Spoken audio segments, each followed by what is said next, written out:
My girlfriend told me to go home in front of everyone at the beach, so I did. Now her friends won't stop texting me.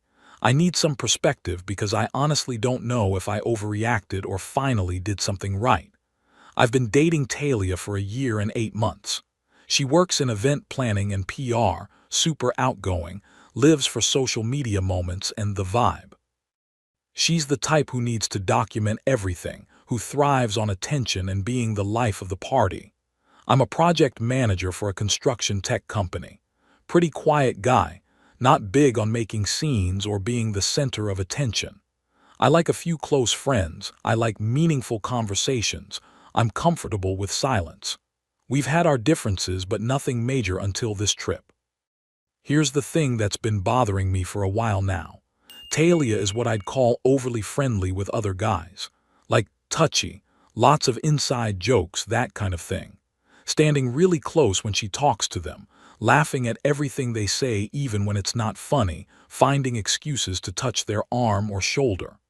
At parties, she'd spend more time talking to other guys than checking in with me.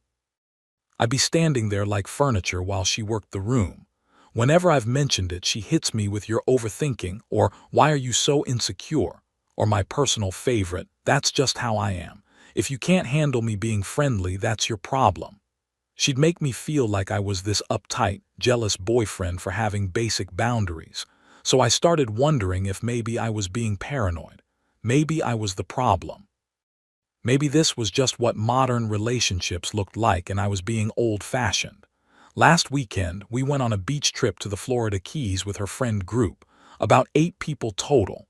I figured this would be a good test to see if I was really imagining things or if there was something to my gut feeling. Spoiler alert, I wasn't imagining anything. The first 2 days were fine. Normal beach stuff, group dinners, whatever. Everyone was getting along. I was starting to think maybe I'd been wrong about my concerns. Maybe this trip would actually help us reconnect without the usual social media pressure. But then this guy Jace showed up. He's apparently the local tour organizer for some water sports activities one of Talia's friends booked. Jet skis, parasailing, that kind of thing.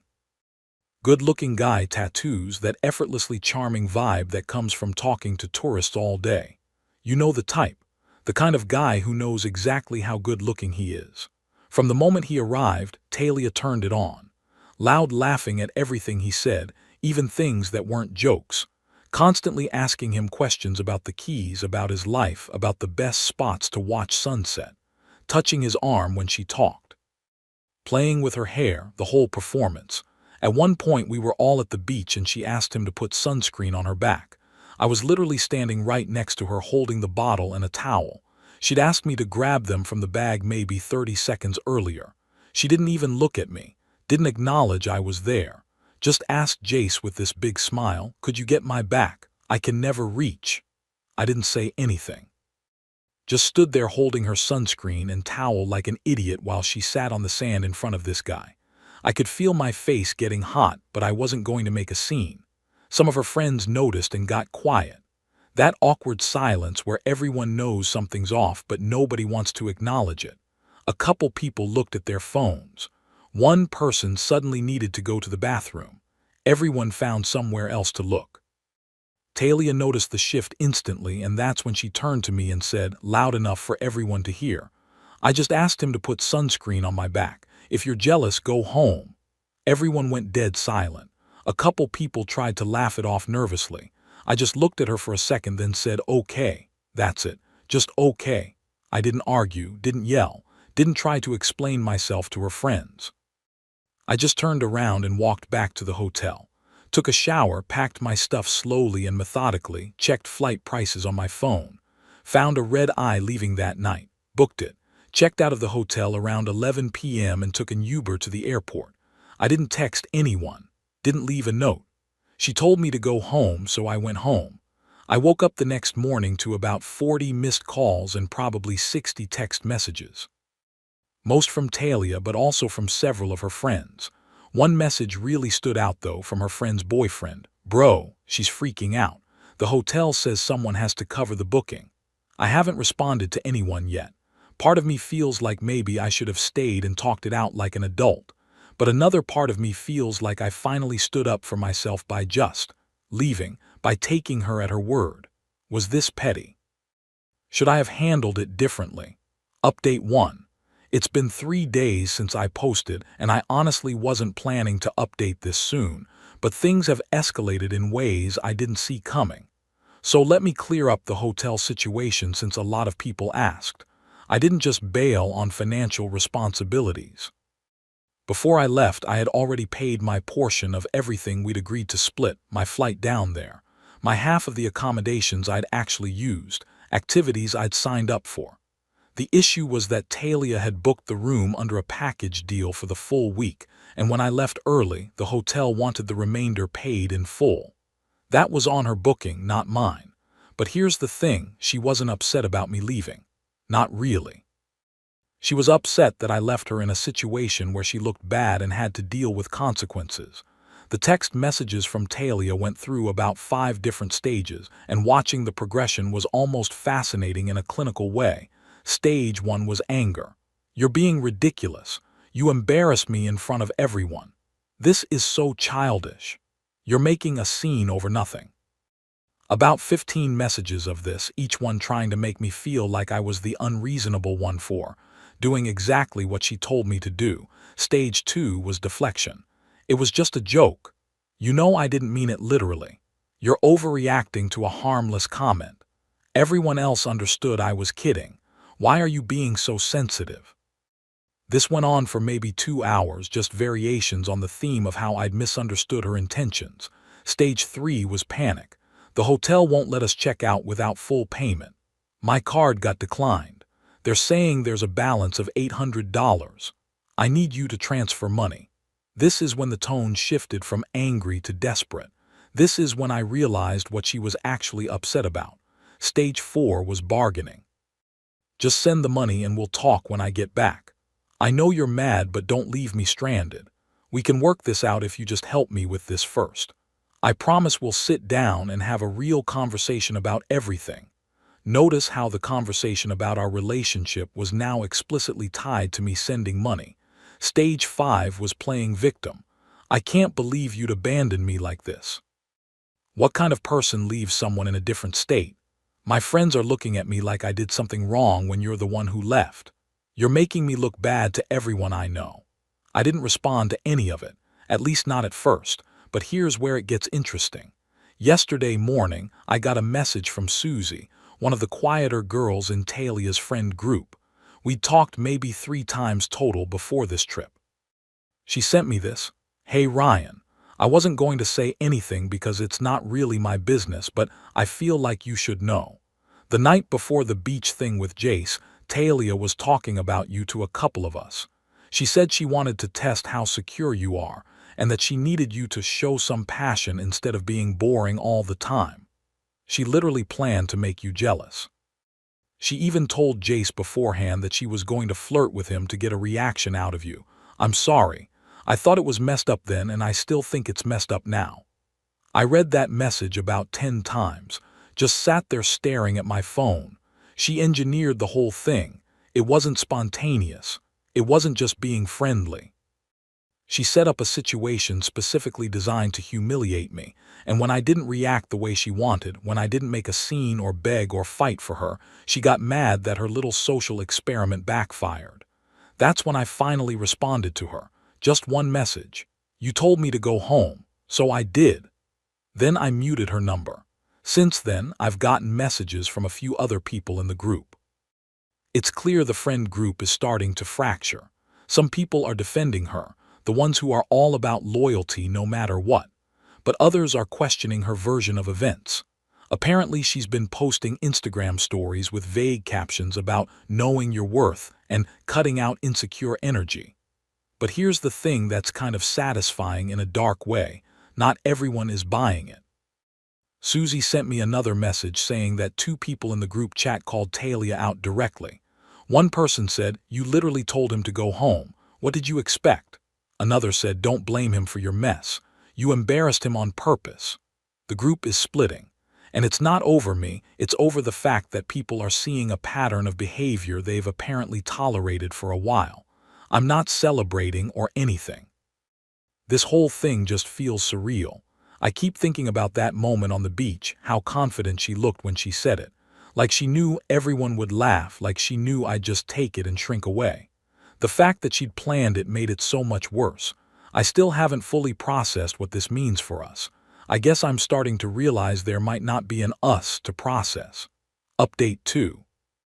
It's been a week and a half since everything went down, and I wasn't sure if I should post another update. But some things came to light that I think paint a fuller picture of what was actually happening. So after my last post, things got messier in the friend group. I wasn't directly involved in any of it, but information kept finding its way to me through Susie and one other person who reached out. Apparently the group chat became a war zone. The tipping point was when someone pointed out that Talia couldn't keep her story straight. She was telling people I abandoned her without warning, but multiple people saw me stand there calmly after she told me to leave. One person said, "You told him to go home in front of everyone. He went home. What's the problem?" That's when more stuff started coming out. Remember Jace, the tour guide? Turns out he wasn't just some random local activity coordinator. One of Talia's friends had invited him specifically because Talia had been following him on Instagram for months. Not just following, commenting on his stories, deeming him about how cool the keys look, asking when he'd be down there. She'd been building up to this for a while. During the trip, I started thinking back on little things that hadn't made sense at the time but suddenly fit into a pattern. How Talia would angle her phone away from me when she was on social media. How all her Instagram stories from the trip featured everyone except me, like I'd been edited out of the vacation. She'd post photos of the sunset, the beach, the group, Jace helping with the water sports equipment, but somehow I never appeared in a single frame. How she was constantly checking her phone and smiling at messages, but would flip it face down when I walked by.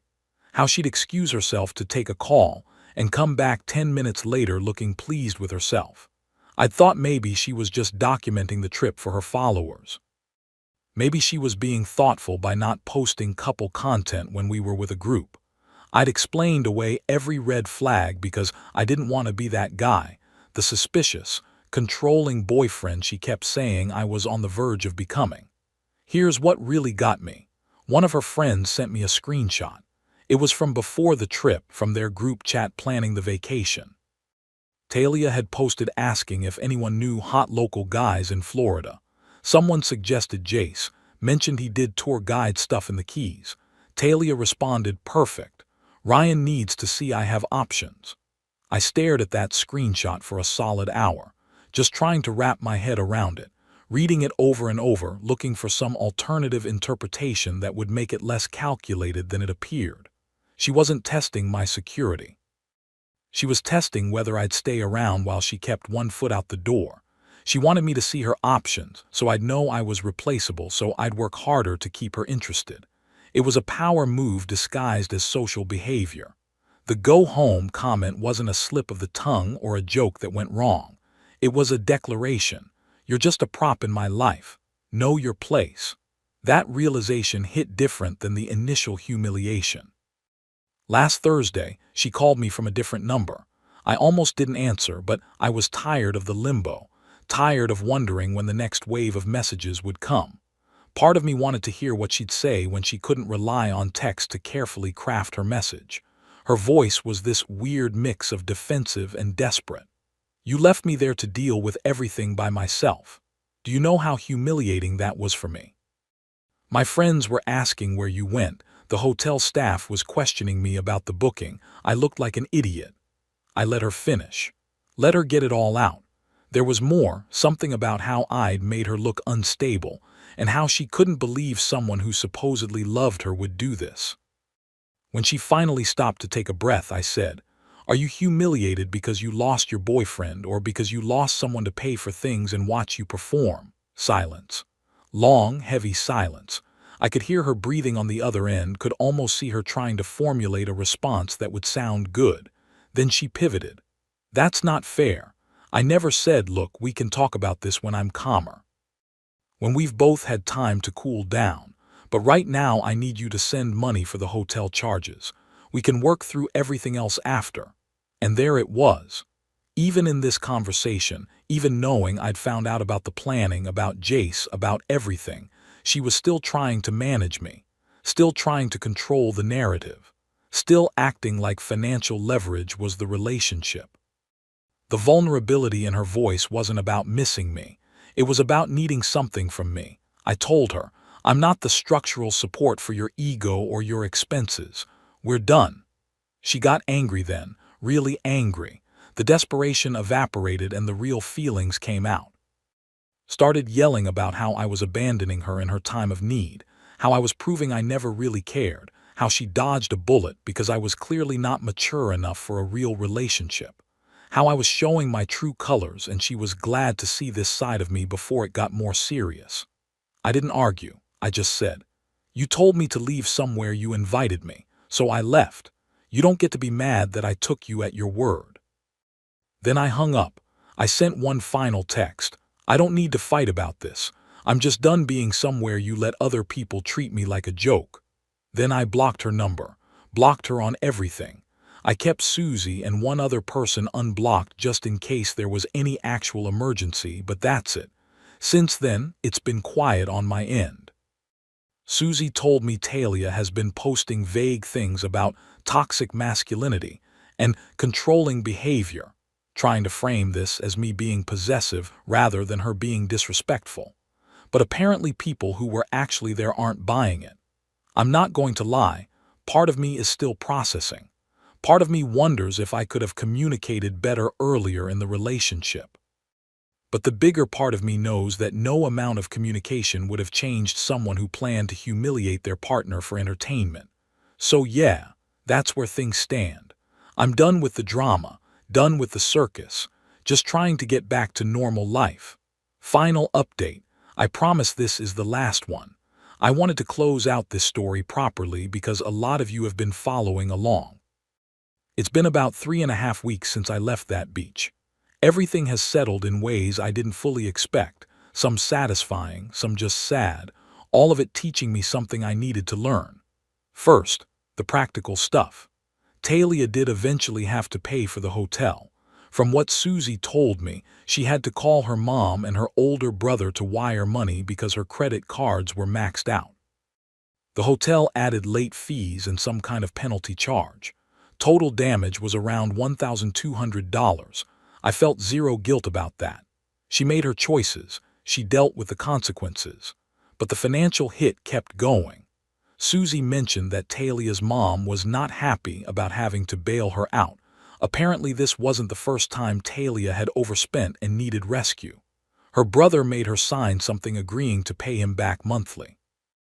And because her cards were maxed and she'd missed a payment during all the drama, her credit score took a hit. She was complaining in the group chat about having to move back home for a few months because she couldn't afford her apartment anymore after her roommate moved out.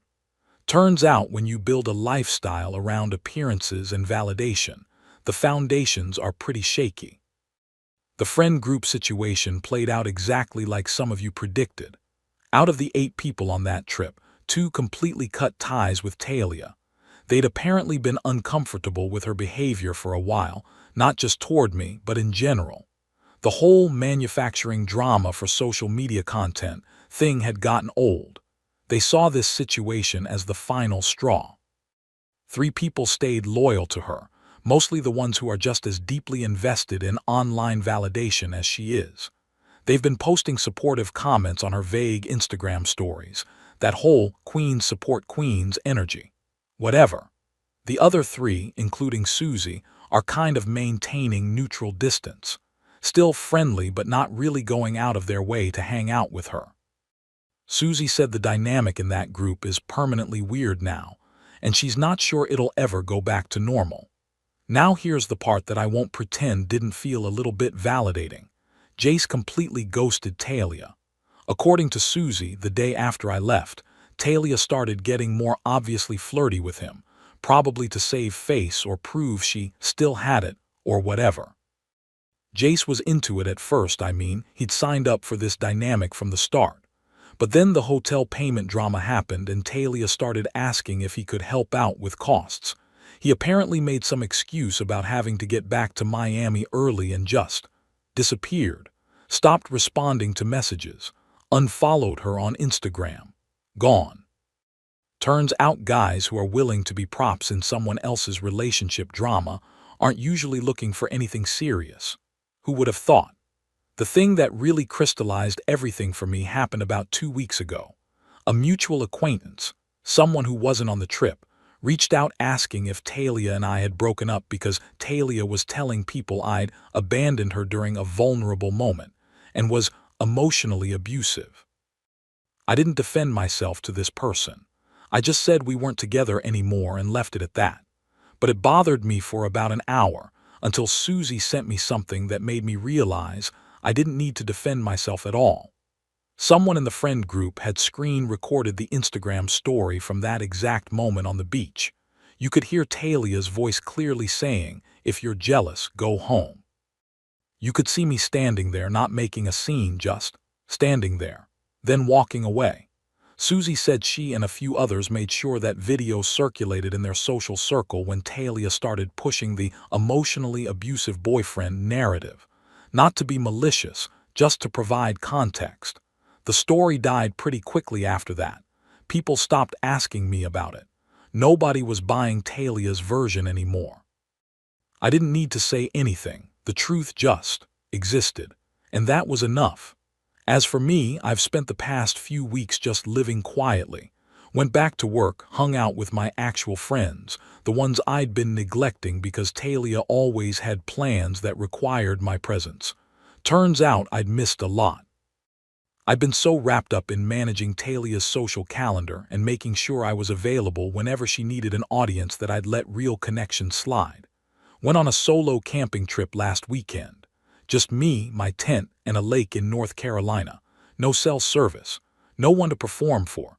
No one analyzing my every reaction to see if I was fun enough or secure enough. Just silence and trees and my own thoughts. It was the most peaceful I'd felt in months. I'm not dating anyone right now. Not really looking to. A couple people have suggested dating apps or setups, and my mom keeps hinting about plenty of fish in the sea. But honestly, I'm fine with just being by myself for a while. After 18 months of managing someone else's need for constant attention and validation, after walking on eggshells wondering if being myself was enough or too much or too boring, silence feels really good. Being alone feels different than being lonely. I'm learning that difference. Talia wanted me to react.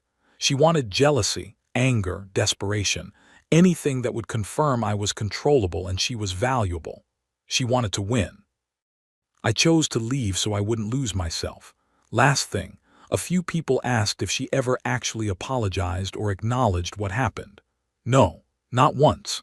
Even when everything came out about the planning, about Jace, about the whole setup, she never said, "I'm sorry."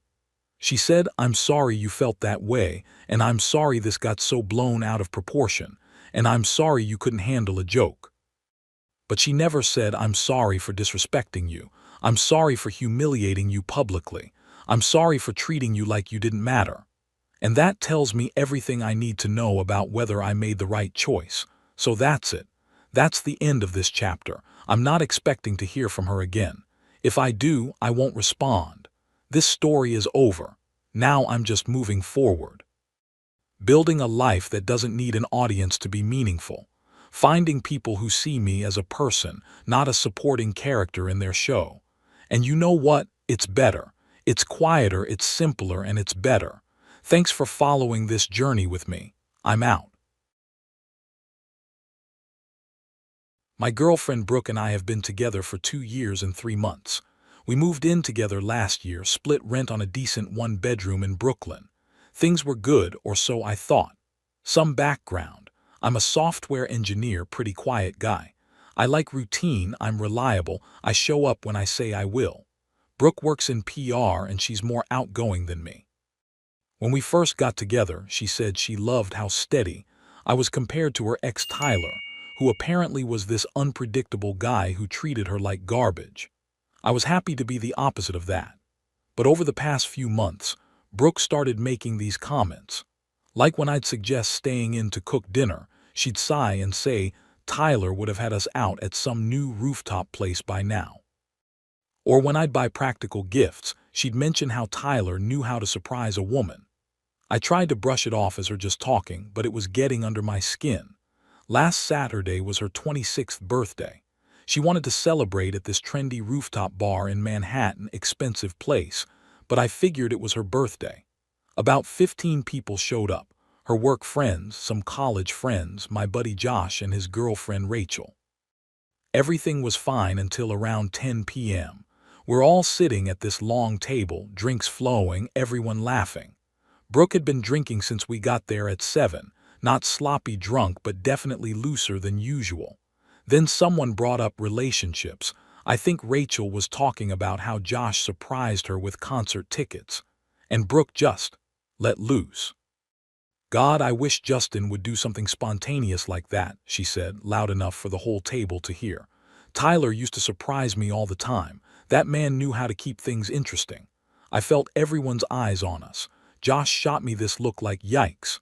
But I just took a sip of my beer and didn't say anything. Brooke kept going. I mean, Tyler had his problems, but at least he was a real man, you know. He never said no to anything. If I wanted to go to Vegas at midnight, we'd be on a plane. If I wanted to try that new place in Soho, we'd be there before I finished talking. Rachel tried to change the subject, but Brooke was on a roll now. Justin's sweet and all, but sometimes I feel like I'm dating my accountant, she laughed. A few people chuckled nervously. Tyler would tell me to pack a bag and we'd end up in Montreal or something. This one here plans our grocery trips on a spreadsheet. I actually do meal prep on Sundays, but hearing it said like that in front of everyone, something just clicked off inside me. Tyler never said no to me, she continued, her words looping like she'd lost her grip on reality, and now she was looking right at me with this challenging expression. Not once. If I wanted something, he made it happen. That's what a real man does. The table got quiet. Josh was looking at his phone. Rachel was studying her drink. Brooke's work friend Amanda was texting someone, probably updating her group chat about the drama. I finished my beer, put it down quietly, and stood up. "Where are you going?" Brooke asked. "Home," I said. "Justin, come on, don't be like that. I'm just talking." I looked at her for a second. She had this expression like she was waiting for me to argue, to defend myself, to play whatever game this was. Instead, I pulled out my wallet, put down enough cash to cover my drinks plus tip, and walked away. She called after me, but I didn't turn around. I took the subway back to Brooklyn and started packing. Didn't answer my phone when it started ringing. Didn't read the texts. Just packed my stuff methodically, clothes, books, computer, the few pieces of furniture that were mine. Sunday morning, I called my coworker Madison. We've been friends for about a year. She's got this spare room in her place in Park Slope that she's been trying to rent out. I asked if I could crash there for a few weeks while I figured things out. She said yes without asking questions, which I appreciated. When Brooke got home Sunday around noon, probably hungover, I was loading the last of my stuff into a rental van. She started crying, saying she was drunk and didn't mean it, that she was just showing off for her friends. I told her I'd Venmo her my half of next month's rent and that my name would be off the lease by the end of the week. "Justin, please, can we just talk about this?" I said there wasn't anything to talk about. She told everyone at that table who I was to her. Now she knew who she was to me. That was 8 days ago. I've been staying at Madison, sleeping on her futon, which is honestly more comfortable than it sounds. She makes good coffee and doesn't try to therapize me, which is perfect. My phone has been buzzing constantly. Brooke, Josh, Rachel, even some of Brooke's friends trying to get me to hear her out. I haven't responded to any of them. Here's the thing, I'm not angry. I'm not hurt in the way I expected to be. I'm just done. Like when you finally decide to cancel a subscription service you don't use anymore. There's no emotion to it, just a decision. But everyone around me says I'm being too harsh. So I need an outside perspective. What do you think, Reddit? Edit. A lot of people are asking about Tyler. From what I gathered over 2 years, he was apparently this exciting guy who was also emotionally unavailable, cheated on her, and left her crying more often than not. But he took her to expensive places and made grand gestures, so somehow that made him more of a man than me. Make it make sense. Update 1: It's been 3 weeks since I left Brooke, and things have gotten intense. First week was mostly what I expected. Lots of calls and texts. She tried different approaches, angry messages about how I abandoned her, then sad ones about how sorry she was, then rational ones explaining she was just drunk and showing off. I read them but never responded. Madison's been great about the whole situation. She was there when Brooke showed up at her apartment building Tuesday morning 2 weeks ago. Madison texted me at work. "Your ex is in the lobby. Want me to tell her you're not here?" I told her to let the building manager handle it. Apparently Brooke stood in that lobby for 2 hours before giving up, but here's where it gets weird. Last week, Brooke started getting creative. She began following Madison on Instagram. Then she liked every single photo going back 6 months. Then she started commenting on them. Innocent stuff at first. Cute dog. On a picture of Madison's neighbor's golden retriever. Love this coffee shop. On a picture from some cafe in Park Slope. Madison showed me Thursday night. Is this normal ex behavior? Because it's kind of creepy. It wasn't just Instagram. Brooke somehow got Madison's LinkedIn and endorsed her for graphic design and creative strategy. Madison doesn't even have creative strategy listed as a skill. Friday evening, I was coming back from grocery shopping when I saw a familiar car parked across from Madison's building. Brooke's white Honda. She wasn't in it. I texted Madison, "Don't answer the door tonight." Sure enough, around 8 p.m. doorbell rang. Madison and I were watching Netflix and we just looked at each other. The ringing kept going, not like someone pressing it once or twice, but this persistent, rhythmic pressing. Every few seconds for about 10 minutes. Then my phone started buzzing, different number than usual. "I know you're up there, Justin. I can see the lights on. Just 5 minutes, please. I miss you so much." Then another text. "I threw Tyler's number away. I deleted all our photos. You're the one I want." Then, "I'm not leaving until you talk to me."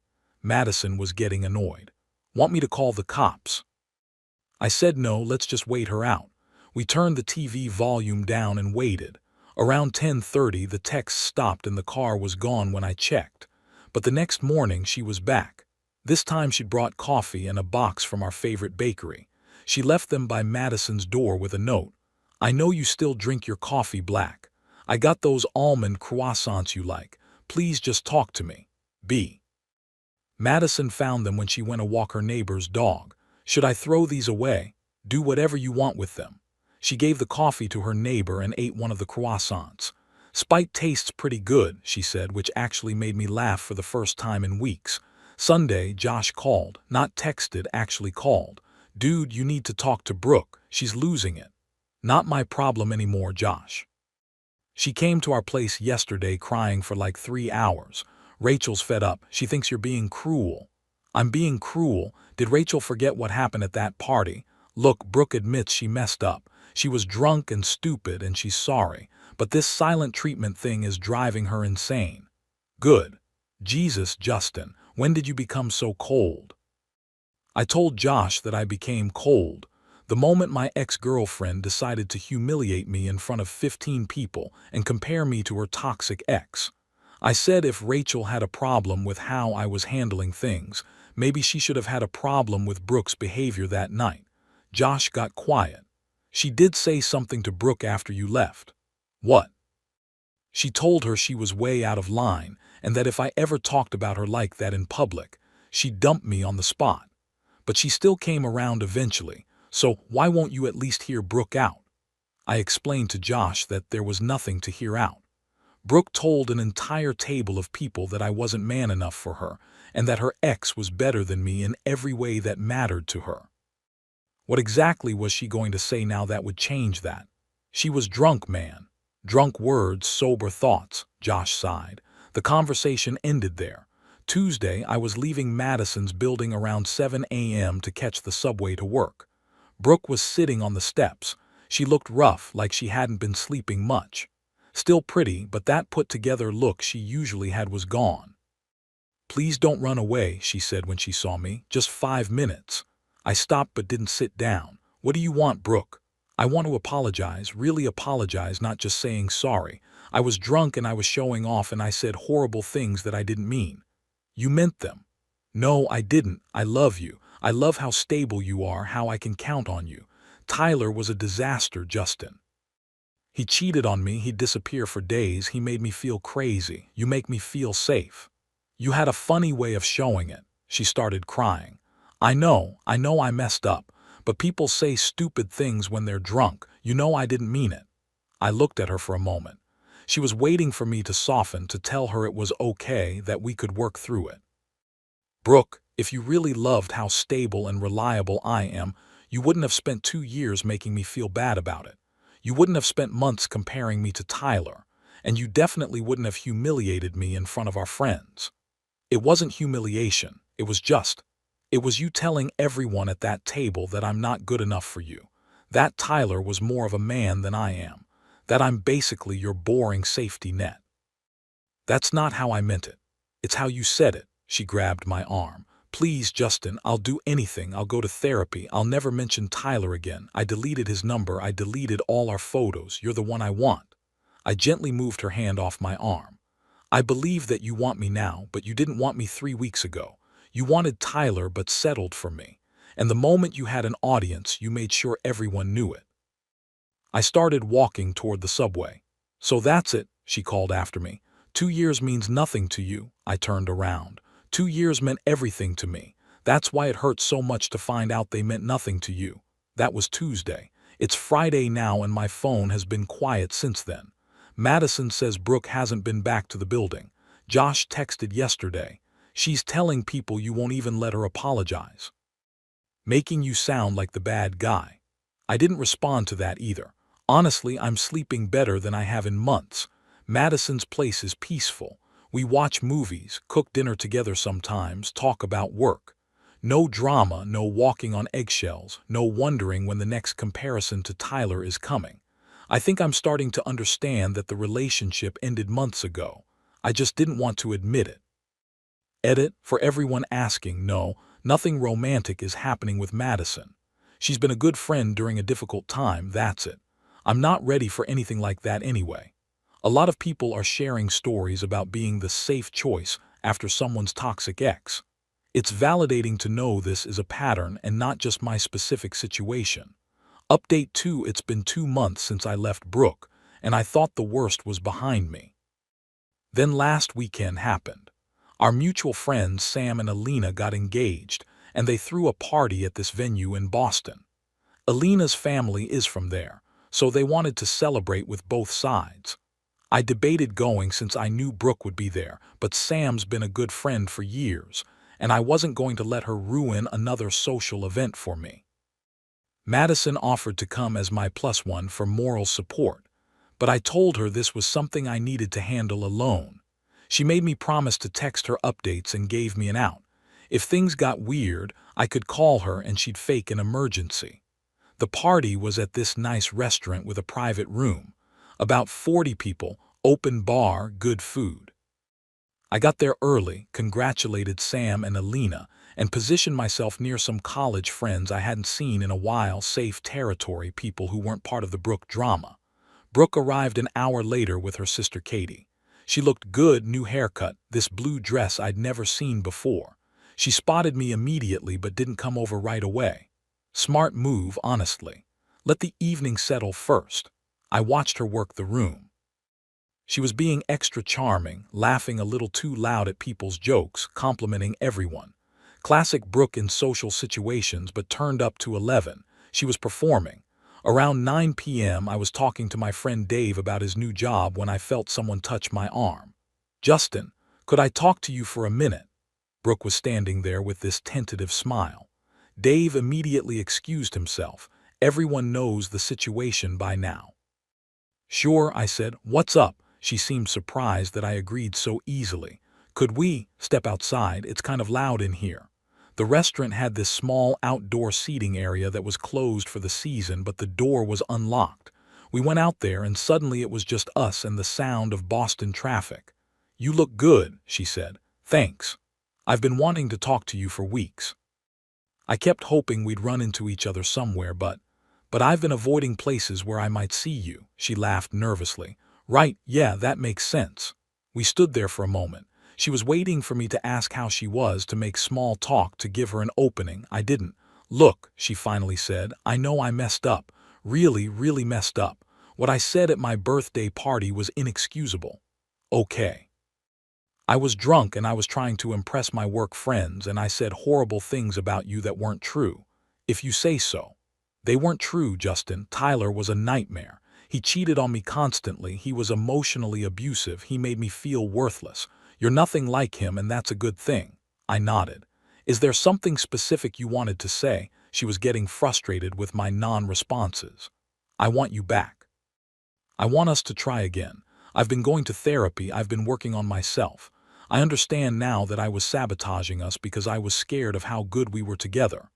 "What does your therapist say about publicly humiliating your partner?"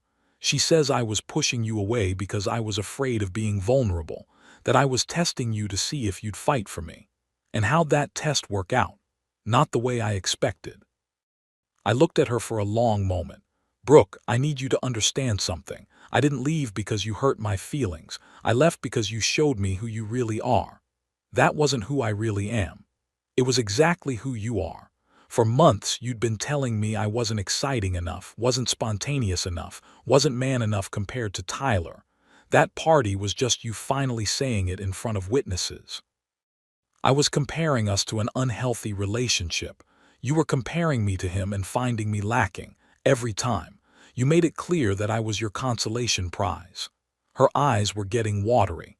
"That's not true. Brooke, you told a table full of people that Tyler never said no to you and that real men don't say no. You said I was like dating your accountant. You spent 2 years making me feel like I needed to be someone else to be worthy of you. I'm sorry, I know you're sorry, I believe you. But sorry doesn't change the fact that when you had a few drinks in an audience, your real feelings came out. And your real feelings were that I'm boring and Tyler was better." She was crying now. "Please, Justin, I love you, I've changed." "Maybe you have, but I've changed too. I spent 2 months learning what it feels like to not have someone constantly make me feel inadequate. I've remembered what it's like to not walk on eggshells around my partner. So you're just done, just like that, just like that. What about everything we built together? What about our plans?" I thought about this question because she wasn't wrong. We had talked about moving to a bigger place, maybe getting a dog, long-term stuff. "Those were my plans that you went along with because I was safe and reliable, but you never actually wanted that life with me. You wanted Tyler's excitement with my stability. You wanted someone who was Tyler but treated you better. That's not, Brooke, if you had gotten Tyler to commit to you, would you have chosen me?" She opened her mouth to answer quickly, then stopped. That pause told me everything. "See, you're not sorry you hurt me, you're sorry I left. There's a difference." She wiped her eyes. "So that's it, you won't even try." "I am trying. I'm trying to build a life with someone who actually wants to be with me, not someone who settles for me." "I never settled for you. You literally told everyone at that party that you settled for me." She didn't have an answer for that. We went back inside. She disappeared into the bathroom, probably to fix her makeup. I found Sam and Alina, congratulated them again, and made my exit. Told them it was a great party, but I had an early day tomorrow. On the train back to New York, I texted Madison. "Survived the confrontation, heading home." She texted back, "Proud of you. Want to debrief over ice cream when you get back." And honestly, that simple offer, no drama, no conditions, just someone wanting to make sure I was okay, felt better than any grand gesture Tyler ever made for Brooke. "Josh texted me yesterday. Heard you and Brooke talked at the party. She seems really upset." I didn't respond. I'm done managing Brooke's emotions. Edit. People are asking if Brooke has stopped contacting me since Boston. Yeah, she has. I think she finally got the message that this isn't some game where she can charm her way back in. Final update: it's been 4 months since I left Brooke, and people keep asking for an update, so here we are. Short version: I'm doing well. Really well. Longer version: I signed a lease on my own place in Park Slope last month. 1 bedroom, nice natural light, walking distance to the good coffee shop Madison introduced me to. It's the first time I've lived alone since college, and I forgot how much I enjoy my own space. The Brooke situation has completely died down. No more surprise visits, no more Instagram stalking of my friends, no more emotional texts. Josh told me a few weeks ago that she's dating someone new, some guy from her yoga class. Good for her, honestly. Hope she treats him better than she treated me. I ran into her once about 3 weeks ago at the grocery store in Brooklyn. She was in the produce section when I came around the corner with my cart. We made eye contact. She smiled and waved. I nodded back. That was it. No drama, no attempting to restart a conversation. It felt normal, like seeing an old coworker or something. Work has been going really well. I got promoted to senior engineer in October, which came with a nice salary bump. Having my own place and not constantly worrying about relationship drama has done wonders for my focus. My manager said I seem more confident in meetings lately. Funny how not being told you're inadequate all the time will do that. As for Madison, since everyone always asks, we're still friends. Good friends. She helped me move into my new place and we still hang out regularly. There's potential there maybe, but we're both taking things slow. She's seen me at my lowest and never tried to fix me or manage my emotions. She just let me figure things out. That means something. Last weekend, we went to a Halloween party together. Nothing officially romantic, just 2 friends who happened to show up in coordinating costumes. She was a vampire. I was a vampire hunter, her idea, and it was actually pretty funny. At one point, this guy asked if we were dating, and before I could answer, Madison said, "Nope, just friends who know how to have fun without drama." And that phrase stuck with me. Fun without drama. I'd forgotten that was possible. These days, my life is pretty quiet. I work, I hang out with friends, I'm learning to cook better. Madison's been teaching me. I'm reading more. I bought a plant for my apartment that I haven't killed yet. It's not the most exciting life by Tyler standards, but it's mine and I like it. Sometimes people ask if I ever think about reaching out to Brooke, especially now that enough time has passed for things to cool down. The answer is no. Not because I'm angry, I'm not anymore, but because I genuinely don't miss what we had. I miss what I thought we had, but that was mostly in my head anyway. What I have now is better. Peace, self-respect, and the knowledge that I don't have to earn someone's love by changing who I am.